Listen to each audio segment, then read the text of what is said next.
Shit, ये तो बहुत तगड़ा क्लाइमेक्स है यार। ये मूवी में होगा क्या?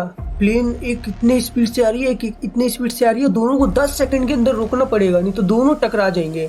यस, अब दोनों आ गए, captain and America and Hulk. अब तो पक्का बच जाएगा प्लेन। लेकिन ये लोग रोकेंगे किसको किसको? एक में तो ज्यादा ताकत चाहिए, एक में कम ताकत चाहिए। हल्क ज्यादा ताकतवर है। अच्छा, जिस प्लेन को रोकने में ज्यादा ताकत लगेगा उसको हल्क को रोकना चाहिए। लेकिन यार होगा कैसे ये? पापा, आपको कुछ पता है क्या? कैसे असाइन करेंगे कौन हल्क कौन सा प्लेन रोके? यस ड्यूड, लेकिन इसके लिए पहले हमें पढ़ना पड़ेगा Newton second law of motion. और तुम्हें पता है ड्यूड, गाड़ी में एयर बैग क्यों लगा रहता है आजकल? हाँ बाबा, ये तो मैंने देखा है, हर कार में आजकल आता है। लेकिन इसका मतलब फिजिक्स के हिसाब से रीजन तो नहीं पता मुझे। इसको भी हम एंड में समझेंगे Newton second law of motion पढ़ने के बाद।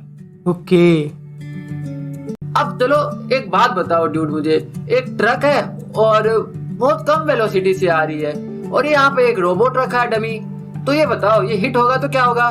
चकनाचूर हो जाएगा बाबा। Exactly. टूट जाएगा ये तो। Exactly dude. इसका मतलब क्या हुआ ड्यूड? अगर मास ज्यादा हो और वेलोसिटी कम भी हो तो भी जो फोर्स है ना वो ज्यादा लग रहा है। अच्छा हाँ, ट्रक का मास तो बहुत ज्यादा है, लेकिन स्लो वेलोसिटी से आ रहा तो फिर भी इतना फोर्स लगाया, टूट गया डमी तो।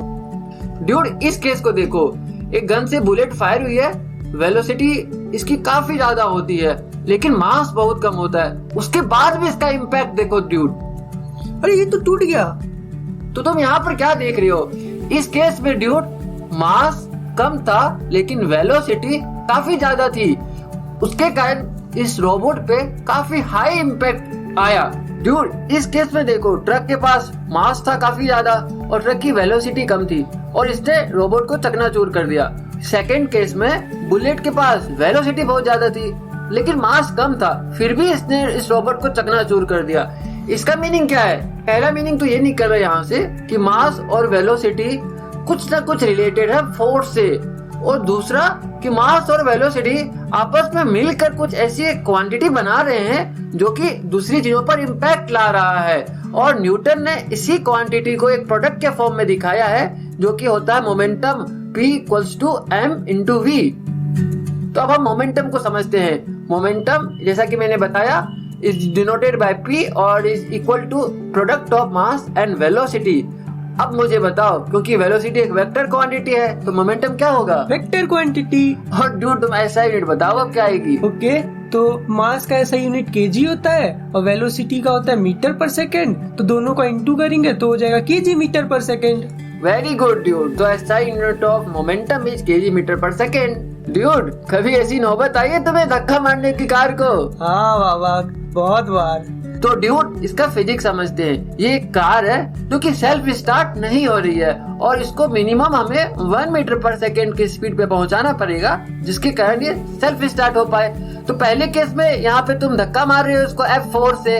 अब देखो, तुम t = 0 से लेकर t = 1 सेकेंड तक लगातार तुमने F4 लगाया, लेकिन इसके कारण इसकी वेलोसिटी सिर्फ 0.5 मीटर पर सेकेंड ही हो पाई और ये सेल्फ स्टार्ट नहीं हो पाया ड्यूड, समझे?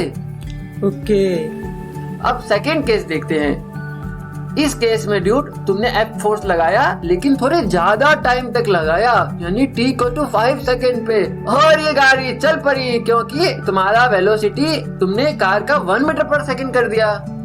ओके, तो इससे क्या समझे आई ड्यूड तुम्हें? इससे मतलब यही कि मैंने फोर्स ज्यादा देर तक लगाया। पहले केस में 1 सेकंड तक लगाया तो गाड़ी नहीं स्टार्ट हुई, सेकंड केस में 5 सेकंड तक लगाया तो स्टार्ट हो गई क्योंकि 1 मीटर पर सेकंड तक पहुंच गया वेलोसिटी। इसका मतलब खाली फोर्स सफिशिएंट नहीं होता, फोर्स के साथ अगर टाइम भी मिल जाए ना तो ज्यादा असरदार होता है। इसको एक रियल एग्जांपल से समझते हैं ड्यूड। अगर तुम 2 घंटा सिर्फ एक दिन पढ़ो तो शायद उतना अच्छा रिजल्ट तो नहीं आएगा, लेकिन 2 घंटा लगातार 5 दिन पढ़ो तो तुम ज्यादा अच्छा समझ पाओगे। हाँ बाबा, समझ में आ गया। तो वैसा ही कुछ फोर्स के साथ है। अब इसका एक रियल एग्जांपल देखते हैं। ये है बॉल और मैं इस पर फोर्स लगाऊंगा F, और लेकिन बहुत ही कम टाइम के लिए लगाऊंगा, तो देखो क्या होगा। तो इसकी वेलोसिटी ज्यादा नहीं हो पाई और ये जल्दी ही गिर गई। ओके। अब सेकंड केस देखो, मैं फोर्स उतना ही लगाऊंगा F, लेकिन थोड़े ज्यादा टाइम के लिए लगाऊंगा। देखो तो क्या देखा, यहाँ पर वेलोसिटी ज्यादा आ गई। हाँ। तो मतलब same amount of force with different amount of time ज्यादा इम्पैक्ट क्रिएट कर रही है, यानी कि ज्यादा मोमेंटम चेंज क्रिएट कर रही है, समझे? अच्छा, इसलिए बॉल ज्यादा दूर तक गई। मतलब चेंज इन मोमेंटम टाइम पे भी डिपेंड करेगा। हाँ, चेंज इन मोमेंटम डिपेंड करेगा कि सेम अमाउंट ऑफ फोर्स कितने टाइम तक लगाई गई है। ओके बाबा। तो ड्यूड, अब तुम सेकेंड लॉ ऑफ मोशन समझ सकते हो। तो second law of motion states that the rate of change of momentum of an object is directly proportional to the applied unbalanced force and it changes in the direction of force. तो देखो dude, rate का meaning यहाँ पर time से है, और momentum change तुम समझ चुके होगे, final momentum minus initial momentum. और चेंज ऑफ मोमेंटम हमने यहाँ पर कार के एग्जांपल में देखा था। कार पहले रेस्ट पे थी और थोड़ा देर पुश करने के बाद इसकी वेलोसिटी चेंज हो गई, तो वेलोसिटी चेंज होने से इसका मोमेंटम भी चेंज होगा, क्योंकि momentum equals to mass into velocity. Okay dude, the second law of motion states that the rate of change of momentum of an object is directly proportional to the applied unbalanced force and it changes in the direction of force। जैसा कि हमने क्या देखा अभी, इसका meaning क्या हुआ dude, कि force is directly proportional to mv minus mu by t। Rate of change का मीनिंग यही होता है कि हम टाइम से चेंज ऑफ मोमेंटम को डिवाइड करेंगे, और इसका मीनिंग क्या हो जाएगा, ft directly proportional to mv minus mu। और यही तो देखा हमने अभी एग्जांपल में कि सेम फोर्स ज्यादा टाइम तक लगेगी तो चेंज इन मोमेंटम ज्यादा होगा। जैसा हमने इस केस में देखा, जब तुम ज्यादा टाइम तक फोर्स लगा रहे थे तो मोमेंटम चेंज ज्यादा हुआ, कार की वेलोसिटी ज्यादा हो गई।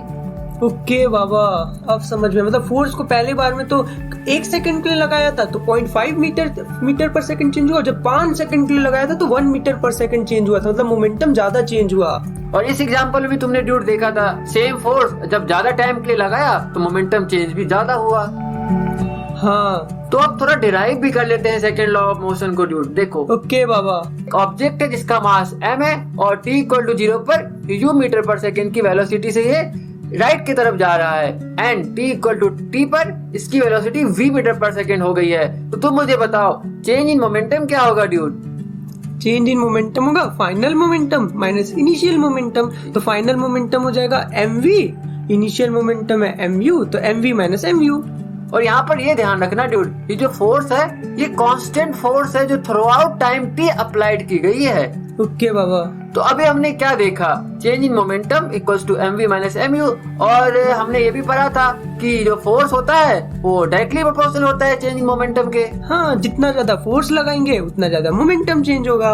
हाँ, ये तो तुम वेलोसिटी के एग्जांपल से भी समझ सकते हो डूड। अगर हमें किसी की वेलोसिटी चेंज करनी होती है तो हम ज्यादा फोर्स लगाएंगे तो उसकी वेलोसिटी ज्यादा चेंज होगी, सिंपल। हाँ। और हमने एक चीज और क्या पढ़ी थी, एक चीज और पढ़ी थी कि जितना ज्यादा देर तक फोर्स लगाएंगे उतना मोमेंटम चेंज होगा।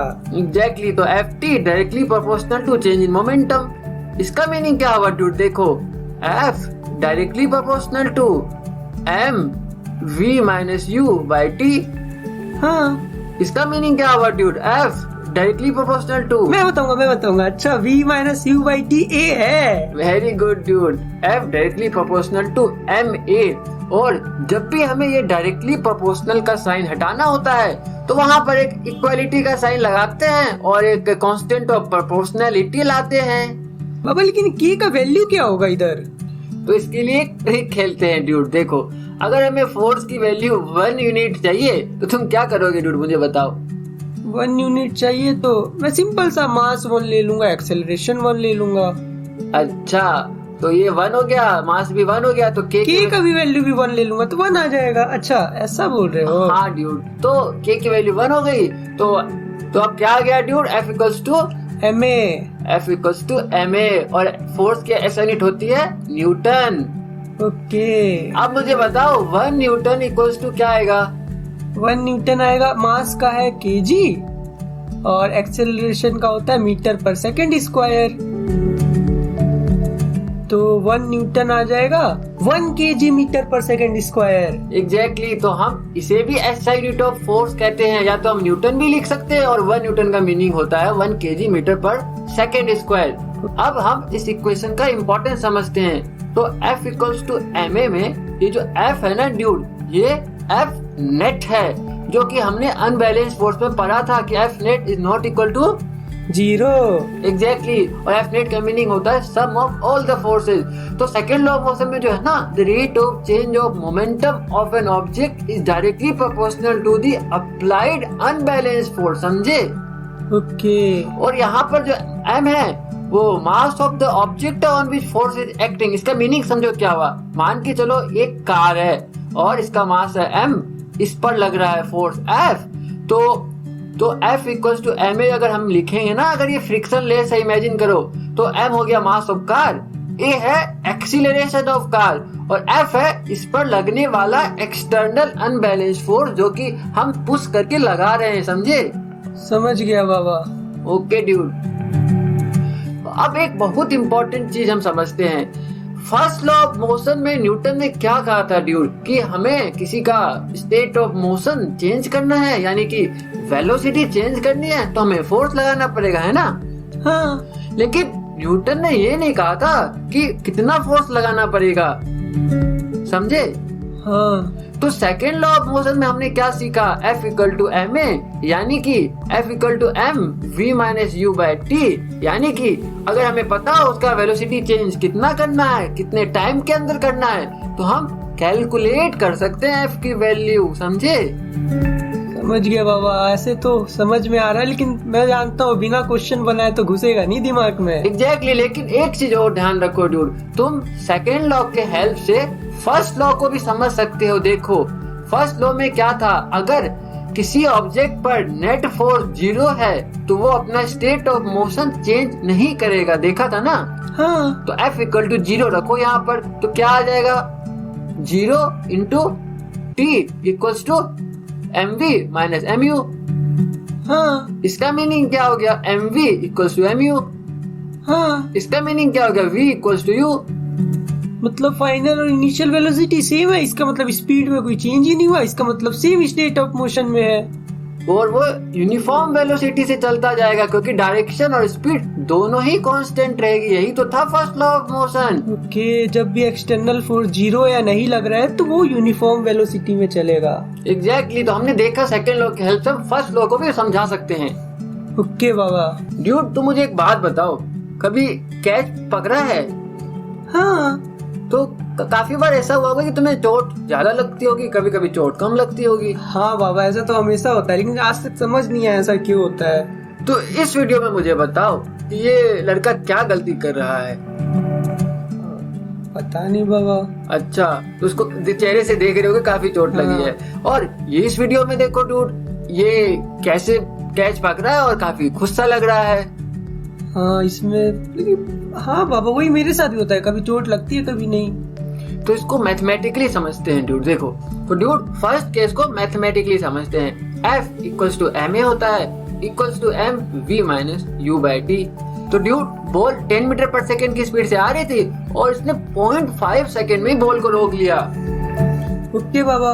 तो force equals to m, velocity हो गई फाइनल 0, इनिशियल वेलोसिटी हो गई 10 मीटर पर सेकेंड। हम यहाँ पर इस डायरेक्शन को पॉजिटिव मान रहे हैं। Okay dude. ओके। t हो गया 0.5 सेकेंड, तो यहाँ पे फोर्स की वैल्यू आ जाएगी -20 m। ओके। हाँ ओके। अब हम सेकेंड केस को समझते हैं। इस केस में भी F equal to m v minus u by T. और वीडियो देखो और समझो। इस वीडियो में देखो dude, ball 10 meter per second की स्पीड से आ रही थी और इसने 1 सेकेंड लगाया। जब ये हाथ को ऊपर से नीचे लेकर आकर आराम से कैच लिया है तो यहाँ पर टाइम 1 सेकेंड लगाया इसने रोकने को बॉल में। तो F equals to m v minus u by T. तो F equals to m, final velocity होगी 0, इनिशियल 10 ही थी, टाइम हो गया 1 सेकेंड। तो यहाँ पर F कितना आ रहा है ड्यूड? -10m। -10m। अरे इसमें फोर्स कम लग रहा है। तो फोर्स का मैग्नीट्यूड इसमें कम आ रहा है ड्यूड। इसका मतलब उसके हाथों में चोट कम लगेगी इस केस में। हाँ। और माइनस साइन यहाँ पर ये रिप्रेजेंट करता है कि बॉल को रोका गया है, इसलिए डायरेक्शन ऑफ मोशन के अपोजिट लगा है फोर्स। मतलब आप ये कहना चाह रहे हो मैं जितना टाइम लगाऊंगा बॉल को रोकने में उतना कम चोट लगेगा, मतलब ऊपर से पकड़ूंगा फिर धीरे धीरे धीरे धीरे नीचे लेते आऊंगा। एग्जैक्टली ड्यूड, इसीलिए जो भी क्रिकेटर्स होते हैं वो बॉल को कैच करते टाइम अपने हाथों को ग्रेजुअली पीछे ले आते हैं ताकि टाइम इंक्रीज हो जाए। अरे बाबा, फिजिक्स तो मस्त चीज है यार। Yes dude. अच्छा बाबा, सेकंड लॉ तो अच्छे से समझ में आ गया फॉर्मूला के साथ, लेकिन ये लास्ट टाइम लिखा है ना, it changes in a direction of force, इसका थोड़ा बता सकते हो क्या? देखो dude, F equals to mv minus u by T. अब इमेजिन करो हम कार चला रहे हैं और अचानक से ब्रेक मार देते हैं तो हमारी स्पीड घटते जाती है ड्यूड। हाँ। तो F इक्वल्स टू m, अगर फाइनल वेलोसिटी होगी 0, इनिशियल वेलोसिटी है u बाई टी, तो ये आ जाएगा माइनस mu बाई टी। देखो ड्यूड ध्यान से, अगर हम वेलोसिटी जो इनिशियल वेलोसिटी थी u, उसका डायरेक्शन को पॉजिटिव ले तो फोर्स का डायरेक्शन नेगेटिव में आया है ड्यूड। हाँ। तो इसका मीनिंग क्या हुआ समझो, momentum changes in the direction of force. तो मोमेंटम चेंज जो हुआ है यहाँ पर वो कितना आया dude, final momentum minus initial momentum. तो फाइनल मोमेंटम हो गया m into 0 minus m into u, तो इसका मोमेंटम हो गया, चेंज इन मोमेंटम हो गया माइनस mu, और चेंज इन मोमेंटम का जो डायरेक्शन आया है ना साइन, वो फोर्स के साइन के इक्वल आया है ड्यूड। ओके, समझ गया बाबा। मतलब क्या हुआ, अगर हम स्पीड बढ़ाएंगे तब क्या होगा ड्यूड, तुम बताओ। अब स्पीड बढ़ाएंगे तो फोर्स भी पॉजिटिव आएगा, मोमेंट चेंज इन मोमेंटम भी पॉजिटिव आएगा। एग्जैक्टली। तो ड्यूड अब तो तुम पढ़ चुके हो Newton second law of motion, अब बता सकते हो एयर बैग कैसे काम करता है और हमारी इंजरी कैसे प्रिवेंट करता है?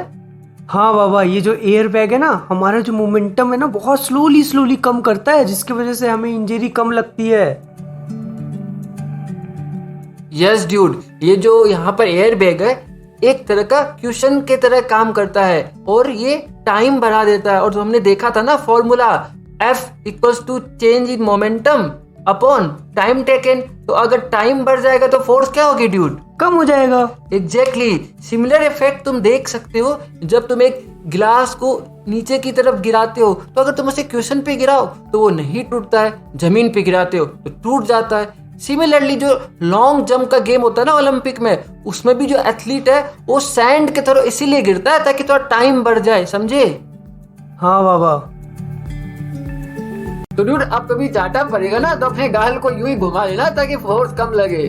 तो ड्यूड इस मिस्ट्री को सॉल्व करते हैं अब कि हल्क कौन से प्लेन को रोकेगा और कैप्टन अमेरिका किसको रोकेगा। तो हमें इसके लिए फोर्स निकालना पड़ेगा दोनों प्लेन को रोकने के लिए, और जिस प्लेन को रोकने के लिए ज्यादा फोर्स आएगा तो हल्क उसे रोकेगा क्योंकि हल्क ज्यादा पावरफुल है। तो पहले प्लेन का फोर्स निकालते हैं इसको रोकने के लिए। तो force equal to mv minus mu by T, यानी कि change in momentum upon time. तो फाइनल वेलोसिटी है प्लेन की 0, तो उससे मोमेंटम भी 0 हो जाएगा। इनिशियल वेलोसिटी है 2 metre per second into mass हो गया 50,000 kg। ओके, तो टाइम है 10 सेकेंड, तो फोर्स की वैल्यू आ जाएगी यहाँ से माइनस 10,000 न्यूटन।